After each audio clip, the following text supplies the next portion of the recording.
In today's tutorial, we will teach you how to create stunning slide animation in PowerPoint. Don't forget to watch all the tips and tricks till the end. Go to Insert, click on Picture, insert picture from this device. Select and insert it. Duplicate the picture and adjust on slide. Click on right button. Go to Format Picture. Go to Picture Correction. Make sharpness as 0 and reduce brightness to. Add main heading of PPT and related information here. Click on right button, duplicate the slide, zoom out the slide, select text box and shift to the up. Now deselect one text box and move them up a bit to create a nice effect. Select this picture,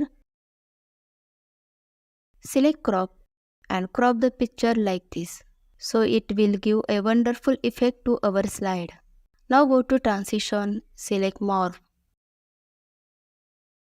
Increase duration size. Go to first slide, click on full screen.